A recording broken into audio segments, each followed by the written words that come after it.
Fair warning, today's theory will completely alter the way you watch movies 3 through 7 Part 2, otherwise known as 8 for any sane human, of the Harry Potter series. If you want to preserve the memories of those, go binge watch them now, because after today, you will never look at the battle between these two wizards the same way again. Your childhoods have been warned.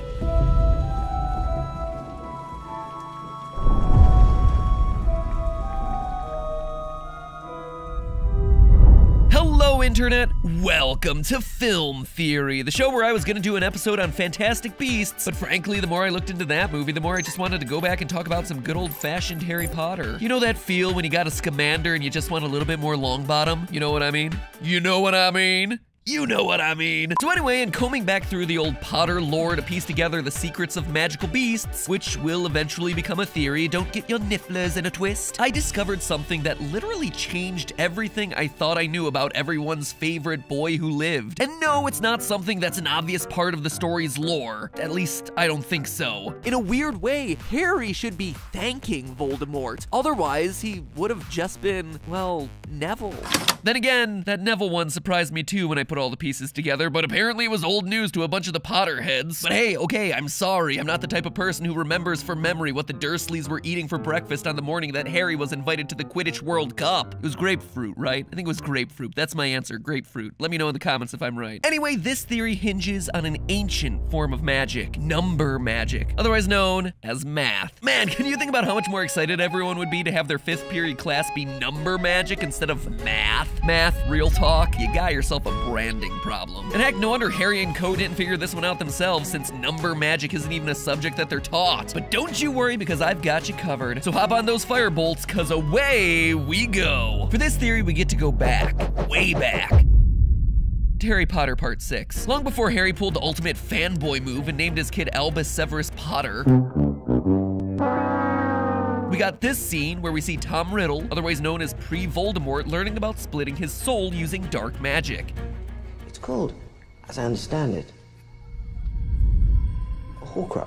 It's the first time that we hear Tom Riddle specifically mention Horcruxes, which we know he later uses to divide up his soul into neat little slices of soul pie and shove them into pretty much anything he can get his hands on, from books to cups to snakes. Snakes, not Snapes. Though, real talk, how awesome would it be to have Snapes on a plane? Get these Of course. Snapes off my mother Of course. plane. Samuel L. Jackson must have failed potions. Oh, and by the way, this joke in fond memory of Alan Rickman. You are certainly missed, sir. Now, enough sadness, back to the theory. As Slughorn mentions in the scene, Horcrux talk is no laughing matter. But this is very dark stuff, very dark indeed. Tom says probably what we're all thinking, I didn't fully understand it. like the cheeky little scamp that he is. But in all seriousness, how does this work? Because if you really stop to think about it, there are some pretty severe implications to this whole Horcrux business that goes unexplored in the books and movies. So before we go there, let me remind you of the mechanics of splitting your soul. This one is for all of us who aren't hardcore enough to have yawned their way through the Deathly Hallows Part 1 15 times. And let's be honest here for a second, we can all agree, right, that Ron being gifted and brought back by a Deluminator is a pretty darn goofy moment, right? Am I the only one who thinks that still? Because seriously, the thing just takes light away from things. It doesn't also have a magical teleportation device in it. That's just random. You must be JK. Anyway, a Horcrux is an object that contains or hides part of someone's soul, thus allowing them to survive should someone kill their original body. It's like a bank, but instead of money, you store souls. Just like a real bank. Have you seen those interest rates lately? Seriously, less than 1%. What are you doing, economy? Anyway, in the scene we saw before, Slughorn dishes up some really handy exposition by telling us that to create a Horcrux, we have to commit a murder, then somehow use the life energy transferred during that murder to split your own soul in half and sort of rip part of it out of your body and cram it into the nearest object of your choice. Preferably something with a little staying power and not that weak old block of cheese in the back of your fridge. Though, I will admit that thing's been in there for a while and at this point I ain't touching it, so perhaps that cheese is the safest vessel for that soul. Anyway, based on the info from the books and the movies, the actual mechanics of soul cutting and soul transferring are a bit hazy, but it's not like we're writing an eHow page on the subject. We get the general point that when you create a Horcrux, you're splitting your soul in half between your body and an object, and that tells us everything we need for today's theory. So Tom Riddle and Slughorn talk about splitting the soul into 7 pieces, but we all assumed that it's 7 equal pieces. It is most definitely not. Every time Voldemort splits his soul in half, he only leaves half of his remaining soul in his own body. Then the next time he creates a Horcrux, it splits in half again, over and over. So what does that mean? Well, let's walk through some history that must not be named to see how it all plays out. He starts in 1943 with one whole soul. This conversation with Slughorn happens after the school year starts in 1943 when Tom is 16 years old. In the Chamber of Secrets, we learn that Tom Riddle puts his 16-year-old soul into his diary, thus creating the first Horcrux. To create this Horcrux, he kills Moaning Myrtle, which we also confirm when she describes her killer as a boy speaking a strange language. But they said something funny, a kind of made-up language. With one Horcrux made, he who must need a rhinoplasty is down to 50% of a soul, with the other 50% locked into the diary. At this point, we know then that the diary is the Horcrux that contains the largest percentage of Voldemort. After that, the creation of each Horcrux is supposedly tied to a major murder committed by Tom, at least according to J.K. Rowling in a rule that we'll see her break in just under 45 seconds. Now, when Tom kills his father, Tom Riddle Sr., he creates the Marvolo Gaunt Ring Horcrux, which we see on his finger in the scene with Slughorn. This is around the time of him creating the diary, also when he's either 16 or 17. And since we're taking half the soul Voldemort has remaining, this means that the Gaunt Ring has 25% Tom, and Tom himself is down to 25%, and with his prospects rapidly falling. Next, he kills Hepzibah. I don't know how to say your name, Hepzibah, but I'm gonna say it that way because it's fun to say. Next, he kills Hepzibah Smith in 1945, followed by a random muggle. Like I said, JK breaking her own rule. Anyway, these two characters aren't really in the movies, but were confirmed in a web interview with J.K. Rowling in 2007. Tom bumps them both off and splits his soul into the Hufflepuff cup that we see in Goblet of Fire and the Slytherin locket that shows up at the Sirius Black estate. So these Horcruxes have 12.5% soul and 6.25% soul, with Tom himself being down to 6.25%. If you think about what that means, it's actually not surprising that as he rises to power, you see him start to physically change in response to his soul being drained. If you can lose over 95% of your soul and only really be missing some skin pigment, your hair, and your nose, that's not such a bad trade-off for immortality, all things considered. I'm just saying. Anyway, the next Horcrux is in 1956, the Ravenclaw Diadem. We know Voldemort shows back up at Hogwarts at this point to ask Dumbledore to become the Defense Against the Dark Arts teacher, which Dumbledore turns him down for. After that, Voldemort,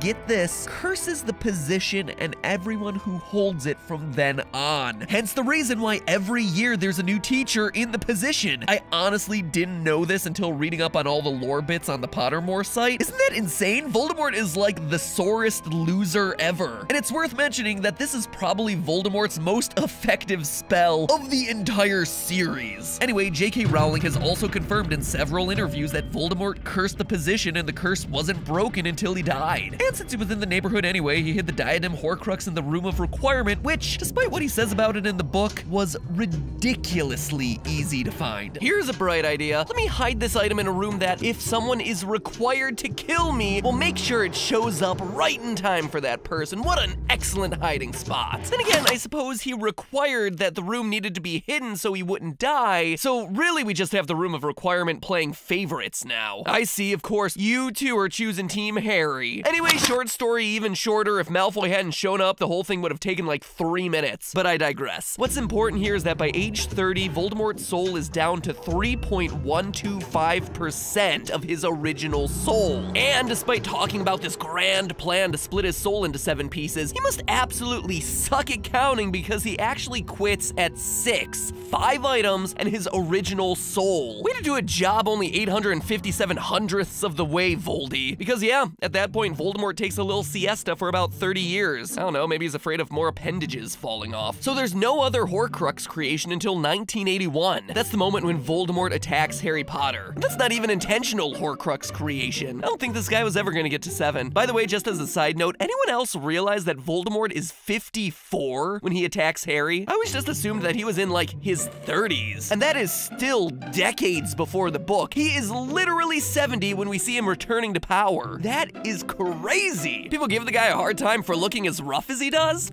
Come on, if I'm looking like that when I'm 70, then I must have had some plastic surgery done because he's really missing key features of his face. Also worth mentioning, in real life, Harry Potter would be almost 40. Ugh, makes me feel sad and old. Regardless, we all know the story. When Harry Potter and Voldemort meet, Voldemort's spell rebounds and he inadvertently splits his soul again, making Harry the unintentional Horcrux. Now, there's some debate about the actual Horcruxiness of Harry, but in a web interview with J.K. Rowling on the Leaky Cauldron site, she directly confirms that Harry Potter is indeed the last unintentional Horcrux. So for this episode, I'm with her. The important part here is that when the attack happens, Voldemort's soul splits again. His body basically vaporizes and turns that remaining 1.5625% of soul into some kind of weird wafting spirit that later attaches to the back of Professor Quirrell's head like some sort of face leech. This also means that we've pinpointed exactly how much Voldemort is in Harry. Just over 1.5%. Maybe that's what Harry's scar really is. Just a little soul schmutz on his forehead. You got a little something, just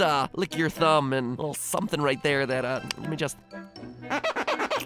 Since you don't have a mother, I have to do it for you. Ooh, that hurts. So what does all this tell us when the Harry Potter series starts? Well, first, that the whole Potter series is predicated on a 1.5% soul blob, which does seem to take a little bit away from the gravitas of this series. It also tells us that when Harry's destroying Horcruxes, some of them matter a whole lot more than others. The very first one that Harry destroys is actually the biggest deal because it contains literally half of Voldemort. Half. 50%, more than any other Horcrux, and way more than Voldemort himself at the end of the series. So in reality, by the end of book 2, Voldemort is mathematically mostly dead. From there, the Horcruxes go on to be destroyed in pretty much the same order that they were created, effectively knocking out 96.875% of Voldemort's soul before the final movie even begins. Alright, but I hear you remembering your Harry Potter movie trivia, and you all see what I'm leaving out here. It's not the elephant in the room, it's the snake. Any true Potterite knows that Nagini is also a Horcrux in the series, but one that I haven't mentioned yet at all. Well, here's why. Nagini was created in 1994, 13 years after his run-in with Harry Potter. During Harry's 4th year, Nagini becomes Voldemort's last attempt to split his soul into even more tiny little soul crumbs. But what this means for the series is the really fascinating part, because at this point, with the creation of the final Horcrux, Voldemort's soul splits one final time, leaving him with only 0.78%, less than 1% of his original soul, meaning that Nagini has the other 0.78%. With so little soul left, it's no wonder that Voldy can't effectively use the Elder Wand at the end of the series. Yeah, I know that the actual explanation given in the movies is about disarming the Elder Wand from other wizards, but that is a whole nother episode unto itself, my friends. But what's even more shocking about this reveal is that it means that Harry Potter himself, starting in the 4th movie and through to the end of the series, is more Voldemort than Voldemort. In fact, he's literally twice the Voldemort is. From the 4th movie onward, Tommy Riddle is at 0.78% soul. Harry, from his birth, is rocking out at 1.5% Voldemort. And when you stop to think about it that way, the last battles of this series are really anticlimactic. They are literally battling over a villain with a health bar of less than 1%. In this epic battle for Hogwarts, the grand evil wizard is just a fraction of a fraction of a fraction. So there you have it, definitive mathematical proof supported by the author and the lore that Harry Potter is more Voldemort than the actual Voldemort in the Harry Potter series. Makes you look at him a bit differently, huh? Every time you see Harry on screen, you're literally looking at the largest percent of Dark Lord walking around in the whole series. Oh yeah, and if you want one final thing that'll completely ruin the way that you look at Harry Potter from here on out, Daniel Radcliffe starred in the Broadway production of Equus, in which he rides horses around naked. So,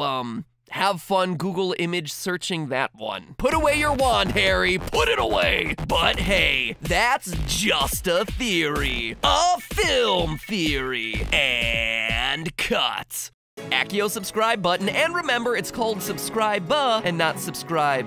So please perform some magic of your own and click that subscribe button. Like I mentioned with Fantastic Beasts being a new series, you can bet theories are on their way about that one. And if subscribing ain't your thing, well then do me a favor, click on your favorite character. Harry, Ron, or Hermione. Consider this the super amazing end card tournament. Choose whichever one. I'm just curious, which one is your favorite? Hermione? Definitely mine. I mean, she's got a great brain on her, just saying. So please click subscribe if you haven't. Make sure you cast your vote on your favorite character. And now, if you'll excuse me, I have a new theory to work on. I'll see you next week with something that's a bit more sinister and blonde.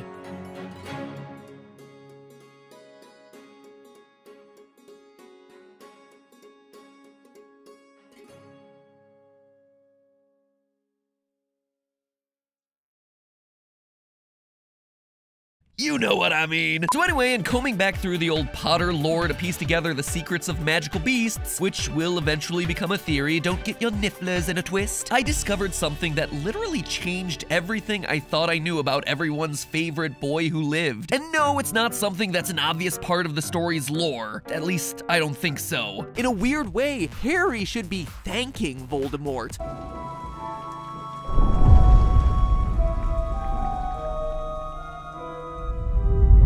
Hello, Internet! Welcome to Film Theory, the show where I was gonna do an episode on Fantastic Beasts, but frankly, the more I looked into that movie, the more I just wanted to go back and talk about some good old-fashioned Harry Potter. You know that feel when you got a Scamander and you just want a little bit more Longbottom? You know what I mean? You know what I mean? Otherwise, he would have just been, well, Neville. Then again, that Neville one surprised me too when I put all the pieces together, but apparently it was old news to a bunch of the Potterheads. But hey, okay, I'm sorry. I'm not the type of person who remembers from memory what the Dursleys were eating for breakfast on the morning that Harry was invited to the Quidditch World Cup. It was grapefruit, right? I think it was grapefruit. That's my answer, grapefruit. Let me know in the comments if I'm right. Anyway, this theory hinges on an ancient form of magic, number magic, otherwise known as math. Man, can you think about how much more excited everyone would be to have their 5th period class be number magic instead of math? Math, real talk, you got yourself a branding problem. And heck, no wonder Harry and Co didn't figure this one out themselves, since number magic isn't even a subject that they're taught. But don't you worry, because I've got you covered. So hop on those firebolts, cause away. Fair warning, today's theory will completely alter the way you watch movies 3 through 7 Part 2, otherwise known as 8 for any sane human, of the Harry Potter series. If you want to preserve the memories of those, go binge watch them now, because after today, you will never look at the battle between these two wizards the same way again. Your childhoods have been warned.